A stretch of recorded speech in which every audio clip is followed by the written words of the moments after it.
Bendiciones. Dios les continúe bendiciendo. Qué alegría es volvernos a encontrar en este tiempo para poder seguir creciendo en la palabra, seguir escudriñando este mensaje de salvación que cambia, transforma vidas. Bienvenidos sean todos a Soteriología, la clase número 3 que vamos a ver en el día de hoy. Y vamos a ver lo concerniente a la gracia de Dios. Vamos a mirar que este tema se ve en la Biblia, en toda la Biblia habla acerca de la gracia del Señor, que por su gracia es que Dios nos escoge para bendecirnos. Y esta palabra es clave. Dios nos escoge para bendecirnos porque la gracia de Dios significa que de principio a último es inmerecida. Jesús es el autor y finalista de nuestra fe. Algo muy importante que debemos comprender en cuanto a la salvación que Dios nos ofrece es que esta no se gana por medio de las obras, sino por fe, como resultado de su bendita gracia, tal y como Pablo lo enseña en su carta a los Efesios. Pablo usa varias palabras interesantes en cuanto al tema de la salvación. Primero nos dice, porque por gracia sois salvos por medio de la fe. Aquí se nos dice que en la salvación intervienen dos factores importantes, la gracia y la fe. Dan en cuenta estas dos partes importantes, la gracia y la fe. ¿Y qué es la gracia? ¿Qué es la gracia? Es algo que vemos a través de la palabra. En Juan 1:17, la palabra traducida como gracia en el Nuevo Testamento proviene de la palabra griega charis, que significa favor, bendición o bondad. Todos podemos extender la gracia a los demás, pero cuando la palabra gracia se usa en relación a Dios, adquiere un significado más potente. La gracia es que Dios nos escoge para bendecirnos en lugar de maldecirnos, a pesar que nuestro pecado lo merece. Esta es la bondad a los indignos. En Efesios 2:8 dice, porque por gracia sois salvos por medio de la fe. Y esto no de vosotros. La única manera de cualquiera de nosotros pueda entrar en una relación con Dios es por causa de su gracia a nosotros. Vemos aquí cómo la gracia comenzó en el jardín del Edén, cuando Dios mató un animal para cubrir el pecado de Adán y Eva. Eso lo vemos en Génesis 3:21. Él podría haber matado a los primeros seres humanos en ese momento por su desobediencia, pero en lugar de destruirlos, Él escogió establecer un camino para que ellos estuvieran bien con ellos, con Dios. Por eso vemos este patrón de gracia continuó a lo largo del Antiguo Testamento. Y cuando Dios instituyó sacrificios de sangre como una forma para expiar el pecado de los hombres, no fue la sangre de los sacrificios que limpió los pecadores, fue la gracia de Dios que perdonó a aquellos que confiaron en Él. Leemos en la palabra, vamos a buscar en Hebreos 10:4. Porque la sangre de los toros, de los machos cabríos, no pueden quitar los pecados. No pueden quitar los pecados. Entonces aquí vemos en la palabra que es solo esa sangre preciosa que fue derramada en la cruz del Calvario, todo por amor a nosotros, es la que nos limpia de todo pecado. Aquí vemos cómo el apóstol Pablo, a través de sus cartas, comienza con una frase muy, pero muy especial, donde dice: gracia y paz a vosotros de Dios nuestro Padre y del Señor Jesucristo. Dios es el promotor de la gracia y toda otra gracia fluye de Él. Dios muestra tanto la misericordia y la gracia, aunque no son lo mismo. La misericordia retiene un castigo que merecemos, mientras que la gracia otorga una bendición que nosotros no merecemos. En la misericordia, Dios escogió cancelar nuestra deuda de pecado por medio del sacrificio de su Hijo perfecto en nuestro lugar. Pero Él va aún más lejos que la misericordia y extiende la gracia a sus enemigos. Él nos ofrece perdón en Hebreos 8:12. Él nos ofrece reconciliación en Colosenses 1:19. Él nos da vida en abundancia en Juan 10:10. Él nos tiene el tesoro eterno en Lucas 12:33. Y su Espíritu Santo, como lo hemos visto en Lucas 11:13. Y un lugar en el cielo con Él algún día en Juan 3:16-18. Cuando aceptamos su oferta y depositamos nuestra fe en su sacrificio. La gracia es que Dios da el mayor tesoro a los que menos lo merecen. Eso somos cada uno de nosotros. Dios da el mayor tesoro a los que menos lo merecen. Él nos ama mucho. Él te ama. Tú eres importante para Él. Y esa gracia maravillosa, Él extendió su gracia a toda la humanidad. Podemos ver el significado de la palabra gracia en el Nuevo Testamento. Gracia en general quiere decir, como lo hemos visto, favor o benignidad sin respecto a méritos. Veamos a ver, aquí está la palabra que nos lo respalda. Lucas 2:52. La palabra nos dice, ustedes lo están buscando también en su Biblia, Lucas 2:52. Jesús crecía en sabiduría y en estatura y en gracia para con Dios y los hombres. Y en gracia para con Dios y los hombres. Referente a la salvación, gracia tiene el sentido de favor de Dios no merecido. Ustedes pueden mirar en Efesios, como hemos visto, 2:8-9, nos habla acerca de esto. En sentido especial de favor no merecido, la palabra se usa en el Nuevo Testamento referente casi todo aspecto de la salvación. Todo lo que vemos en la palabra en el Nuevo Testamento. Una actitud de Dios para con el hombre en Efesios 2:7. Ustedes pueden mirarlo. Vamos a ver lo que nos dice en Efesios 2:7. Efesios, un libro donde nos muestra la gracia de Dios. Ahí podemos ver Efesios. Y nos dice, para mostrar en los siglos venideros las abundantes riquezas de su gracia, en su bondad para con nosotros en Cristo Jesús. En su bondad para con nosotros en Cristo Jesús. En el Nuevo Testamento vemos que es un don de Dios dado al hombre, Efesios 4:7. Un poder de Dios que obra en el hombre, 1 Colosenses 5:10. Un método de Dios para salvar al hombre, Romanos 3:24.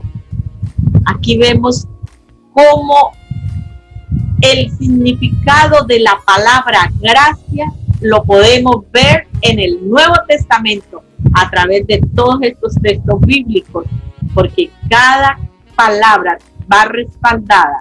Todo lo que tú vas a compartir tiene que llevar un respaldo bíblico. El uso de la gracia en el Antiguo Testamento.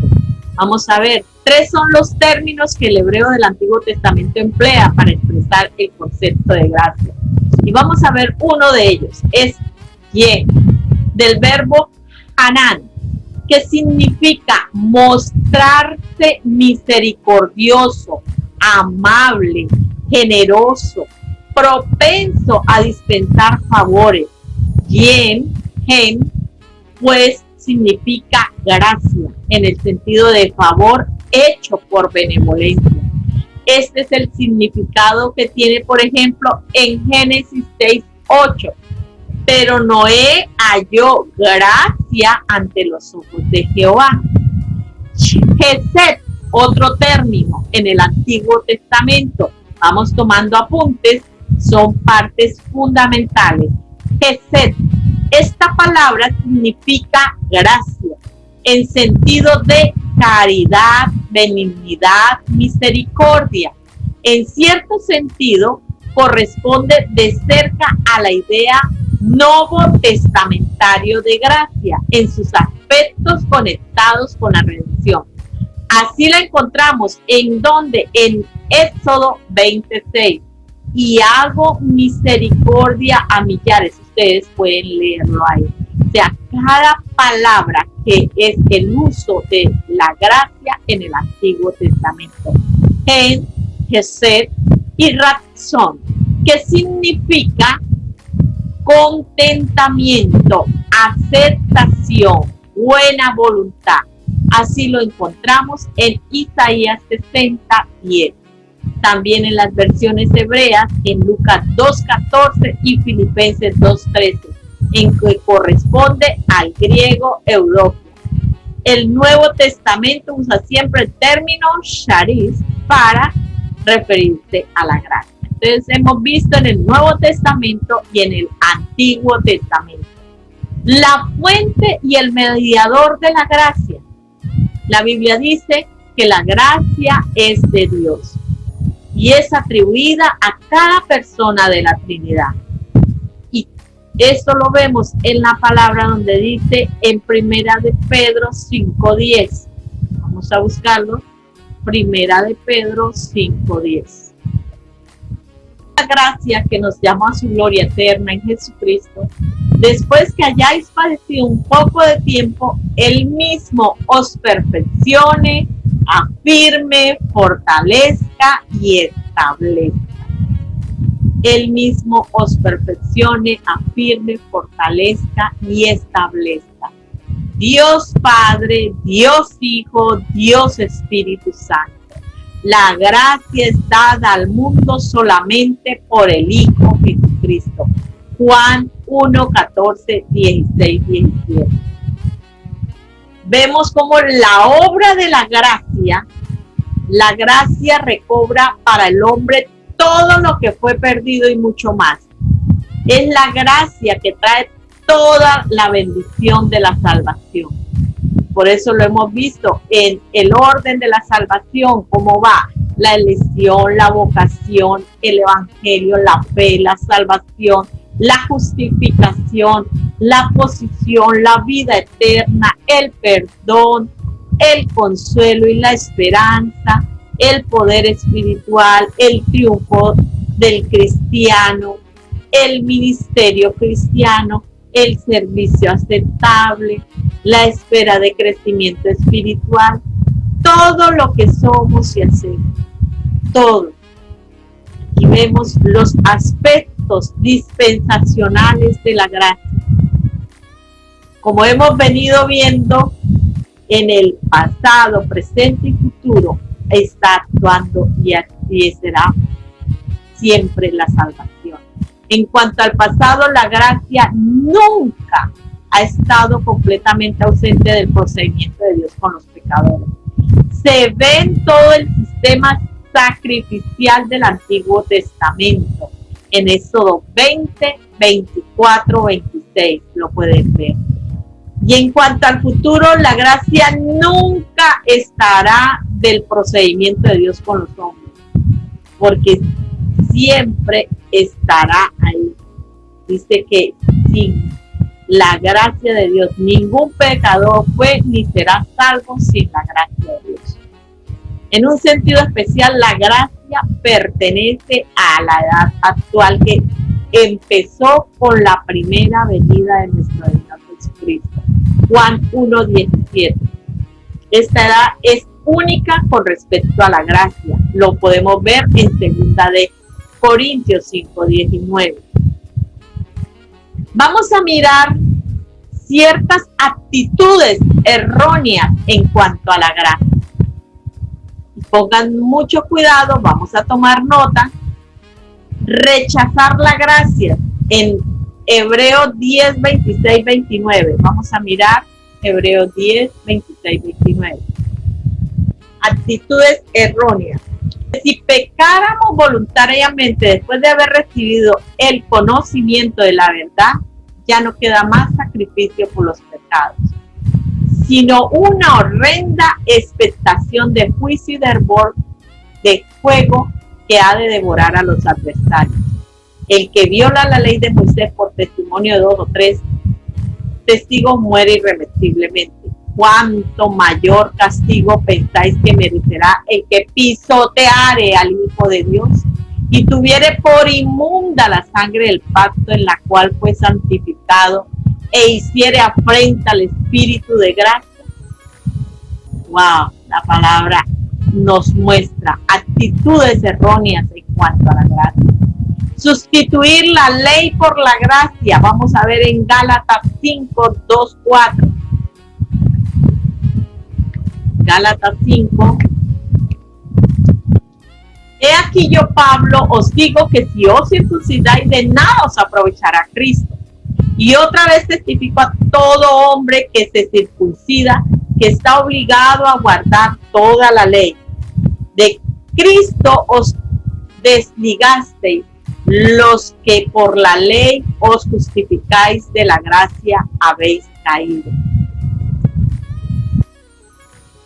Aceptar la gracia y mezclarla con la ley. No, Señor, estas son actitudes erróneas. Gálatas 2:21. Todo va con texto bíblico. Gálatas 2:21. Eso lo dice la palabra. No desecho la gracia de Dios, pues si por la ley fuese la justicia, entonces por demás murió Cristo. Estas son actitudes erróneas en cuanto a la gracia. Aceptar la gracia y usarla como licencia para pecar. Vamos a mirarlo en Judas 4. Vemos todas estas actitudes erróneas en cuanto a la gracia. ¿Será cierto que la doctrina de la gracia puede animar al hombre a pecar? En ningún momento. En Romanos 6:14 podemos mirar. Romanos 6:14. Porque el pecado no se enseñoreará de vosotros, pues no estáis bajo la ley, sino bajo la gracia. Esta gracia llamada gracia de Dios, gracia en Cristo, gracia del Señor Jesucristo, está revestida de los siguientes caracteres y vamos a ver cuáles son. Es revelada por Cristo. Tomen nota en Juan 1:17. Es dada en atención a los méritos y obediencia y acción redentora de Jesucristo. Romanos 3:24. Es en Cristo en quien somos agraciados. Efesios 1:6-7. Así que viene a ser un estado del creyente. Romanos 5:2. Sus frutos han de verse. En Corintios 5:17. Pues el favor y el poder de Dios han de manifestarse en el creyente. ¿En cómo? En una conducta digna de Dios. Segunda de Pedro 1:4. La gracia fluye de la elección divina y se hace efectiva por el soberano llamamiento de Dios. Eso lo pueden ver en Efesios 2:8. Ante ella no permanecemos pasivos, ante la gracia nosotros no permanecemos pasivos. Tesalonicenses 2:15. Lo cual no disminuye la fuerza de la gracia ni de la seguridad del creyente. La gracia, en fin, es el evangelio o buena noticia de salvación. Aleluya. Hechos 14:3. La gracia, la doctrina, la gracia. Pues por eso vemos que por gracia sois salvos. Dios es maravilloso, Dios nos ama mucho y ha entregado a su único Hijo, todo por amor a nosotros. Y esa gracia maravillosa es la que nos hace ser salvos hoy. Gracias, la gracia del Señor. Y a través de este estudio vamos a ver ahora lo que es el llamamiento, o sea, el del orden de la salvación, el llamamiento. Y vemos que esto será importante porque para que ustedes tengan muy claro las bases fundamentales para poder llevar estas buenas nuevas de salvación a todas las personas que vengan a los pies de Cristo, lo acepten, sepan que Dios les ama, que Él nos ama mucho y siempre quiere lo mejor para nosotros. Debemos expresar dos ideas predominantes en esta presentación bíblica, que es la vocación o llamada. Es esa obra de Dios por la cual Él invita a todos los hombres a venir a Cristo y efectivamente trae algunos a Él. ¿Por qué viene el pecador a Cristo? Se preguntará mucha gente. Consideremos un ejemplo. Yo fui a Cristo, ¿por qué fui? Pregúntate. Yo fui a Cristo, ¿por qué fui? Hay 5 contestaciones. Yo fui solo y voluntariamente. Yo empecé y Dios me ayudó. Dios me impulsó y yo le colaboré. Dios me llevó y yo no resistí. O Dios me llevó no contra mi voluntad, pero me hizo voluntario. Esta es la enseñanza bíblica. Hay una llamada de Dios que invita a todos los que oyen a participar en las bendiciones de la salvación. Esta llamada general puede ser resistida y rechazada. Podemos ver en Mateo 22. Vamos a buscar en la palabra Mateo 22. En su Biblia, Mateo 22. Dice, y envió sus siervos a llamar a los convidados a las bodas, mas estos no quisieron venir. Volvió a enviar a otros siervos, diciendo, decid a los convidados, he aquí, he preparado mi comida, mis toros y animales engordados han sido muertos, y todo está dispuesto, venid a las bodas. Mas ellos, sin hacer caso, se fueron uno a sus labranzas y otros a sus negocios. Y otros, tomando a los siervos, los enfrentaron y los mataron. Al oír el rey, se enojó, enviando sus ejércitos, destruyó a aquellas homicidas y quemó su ciudad. Entonces dijo a sus siervos, la boda a la verdad está preparada, mas los que fueron convidados no eran dignos. Y pues a las salidas de los caminos y llamadas a las bodas, a cuanto halléis, a cuanto halléis. Llamad a la boda a cuanto halléis. Los hombres son tenidos por responsables y serán castigados si rechazan esta llamada. Hay una llamada de Dios que efectivamente trae a los hombres a la salvación. En Romanos 8:30. Y a los que predestinó, a estos también llamó, y a los que llamó, a estos también justificó, y a los que justificó, a estos también glorificó. A los que llamó, a estos también glorificó. Esta llamada siempre lleva a cabo su propósito. Esta llamada no anula la libertad del hombre, ni lo obliga a venir en contra de su voluntad. ¿Es irresistible esta llamada? No. Porque si fuese irresistible, entonces quedaría eliminada la obra de Dios en el pecador que le hace voluntario en venir a Cristo. Cristo no obliga a nadie a nada.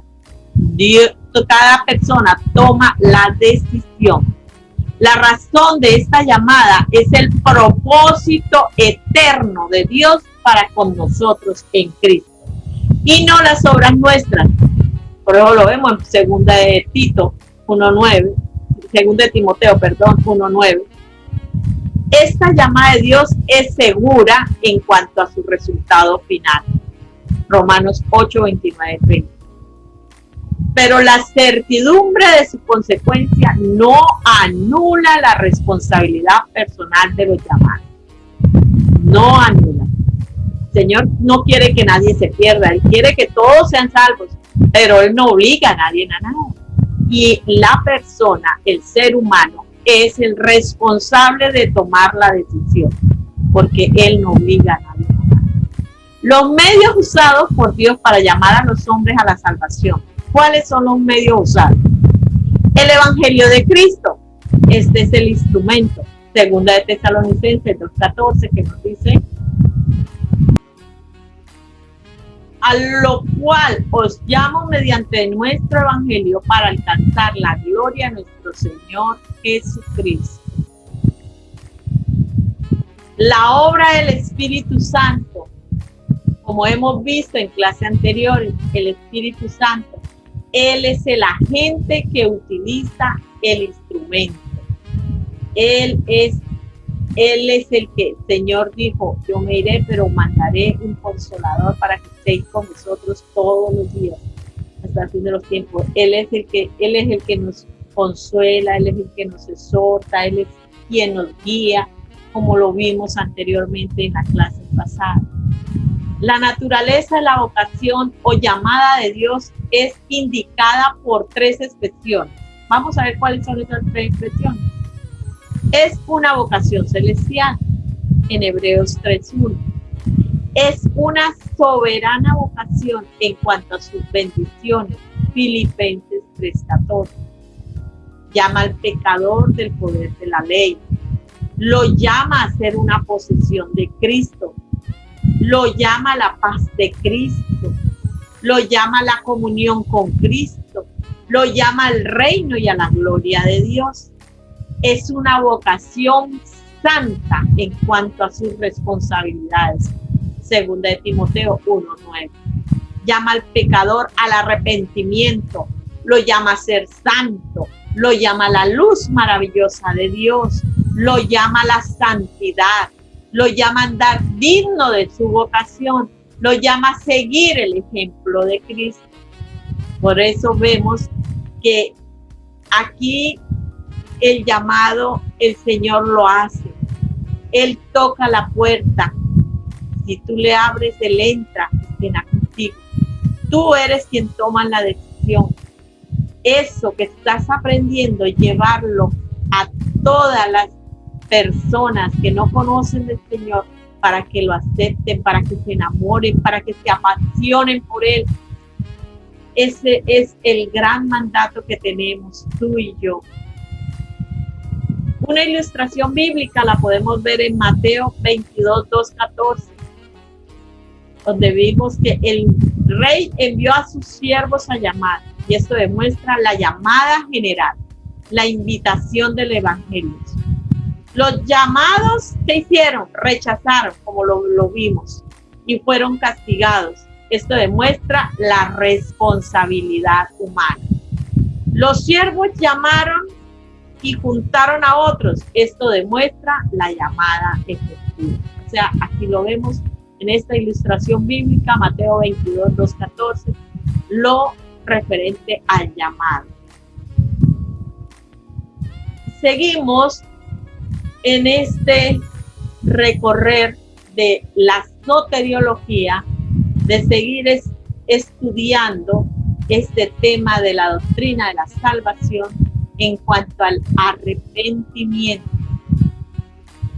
El significado de la palabra arrepentir, la palabra usada en el Antiguo Testamento en el hebreo, nahan, quiere decir suspirar, lamentar, arrepentirse, afligirse.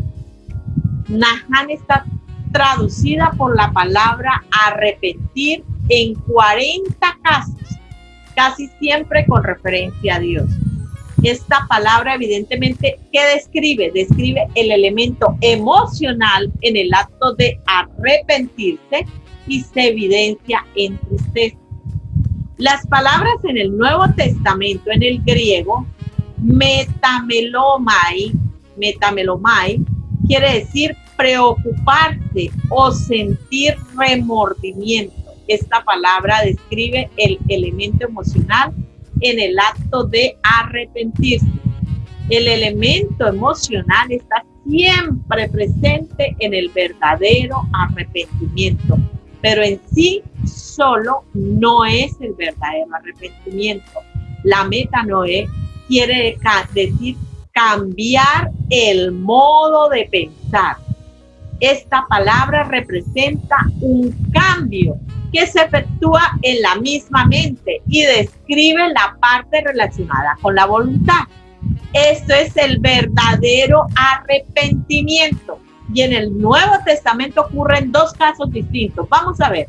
El primero, el pecador perdido va a Cristo para ser salvado.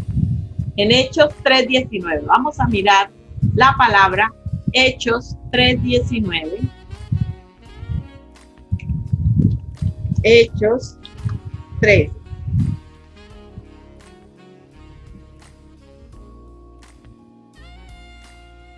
Así que arrepentíos y convertíos para que sean borradas vuestros pecados, para que venga de la presencia del Señor tiempos de refrigerio. Arrepentíos y convertíos. Vemos aquí cómo el pecador perdido va a Cristo para ser salvado. El Hijo de Dios, ya salvado, pero extraviado, vuelve a su Padre Celestial con arrepentimiento. Apocalipsis 3:19. Vamos a ver todos en su Biblia, Apocalipsis 3.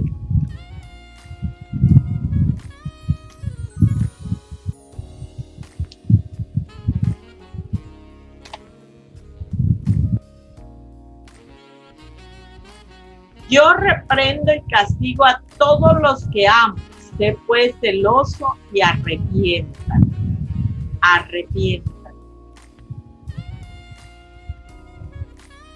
Podemos ver con esto el significado de la palabra arrepentir. La naturaleza del verdadero arrepentimiento. ¿Cuál es esa naturaleza? Primero, la esencia del arrepentimiento verdadero es un cambio ¿de qué? En la mente. Y tiene dos fases. Primero, negativamente quiere decir apartarse del pecado, en Hebreos 9:21. Este es el aspecto práctico y evidente del cambio efectuado en la mente en cuanto al pecado. Y positivamente quiere decir acercarse a Dios, Hechos 20:21. Este es el aspecto práctico y evidente del cambio efectuado en la mente en cuanto a Dios. El verdadero arrepentimiento es pues un cambio verdadero efectuado en la mente del pecador, que le hace apartarse del pecado para acercarse a Dios. Este cambio del modo de pensar es precedido por un conocimiento que convence. Eso lo vemos en Mateo 11:21. Miramos en la palabra Mateo 11:21.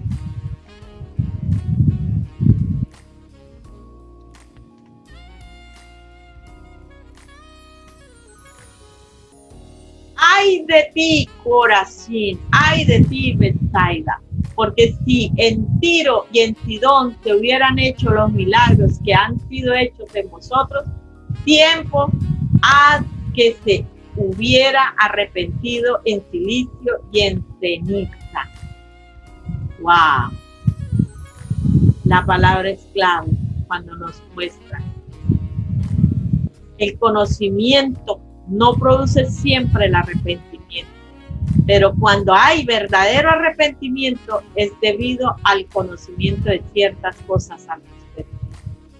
Este cambio del pensar se efectúa porque por una tristeza producida por Dios en el pecador a causa del pecado.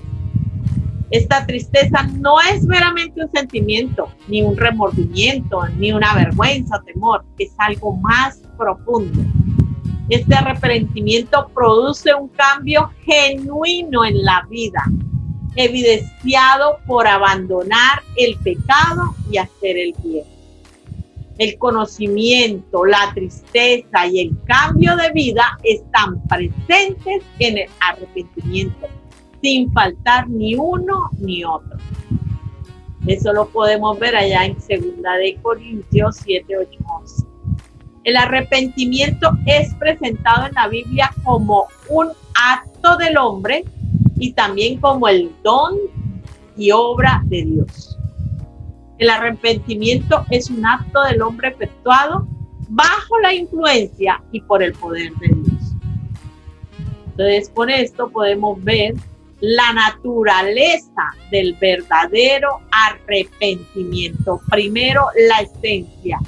Segundo, este cambio de modo de pensar. Tercero, el cambio del modo de pensar se efectúa cada vez más producida por Dios. Este arrepentimiento produce un cambio genuino en la vida de la persona. El arrepentimiento es presentado en la Biblia como un acto del hombre y también como el don y obra de Dios. La relación del arrepentimiento con la fe y la conversión. El arrepentimiento está relacionado con la fe y la conversión. Eso lo vemos en Hechos 20:21. Vamos a ver qué dice la palabra. Ustedes buscan allá también Hechos 20:21. Testificando a judíos y a gentiles acerca del arrepentimiento para con Dios y de la fe en nuestro Señor Jesucristo. En nuestro Señor Jesucristo. Cuando están mencionando juntos, el arrepentimiento está siempre primero en el orden. El arrepentimiento, la fe y la conversión son 3 pasos consecutivos hacia la salvación. Si no son 3 pasos consecutivos a la salvación, sino 3 aspectos de un solo acto. La fe es el elemento más comprensivo de los 3. Esta es la razón por que la fe con tanta frecuencia en la Biblia está mencionada como la sola condición de la salvación. Por fe soy salvo. Por gracia soy salvo. Por medio de la fe en Jesucristo. Aspectos dispensacionales del arrepentimiento. Vamos a ver estos aspectos dispensacionales del arrepentimiento. El arrepentimiento es más prominente en el Antiguo Testamento, en los evangelios sinópticos, Mateo, Marcos, Lucas y en los Hechos. En estas porciones de la Biblia, Dios está tratando especialmente con los israelitas. Israel siempre creía en Dios, pero se había extraviado y así necesitaba arrepentirse. En el Evangelio de Juan y en las epístolas, la fe lleva más énfasis que el arrepentimiento. La predicación del arrepentimiento debe ser predicado a todos, sí, Señor, debe ser predicado a todos. Lucas 24:47.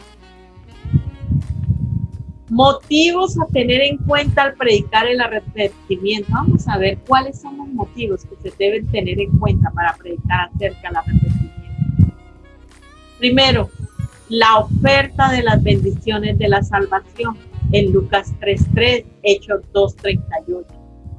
Segundo, la paciencia y bondad de Dios. Él nos ama tanto, Romanos 2:4. Tercero, el temor al juicio venidero, Hechos 17:30-31.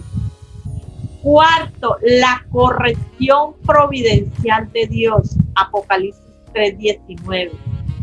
Las necesidades de las personas que nos escuchan deben ser nuestra guía. Esta es la predicación del arrepentimiento, cómo debe ser llevada. Es para todos. Vamos a ver, como vimos en la gracia, la noción errónea. Vamos a ver en el arrepentimiento la noción errónea.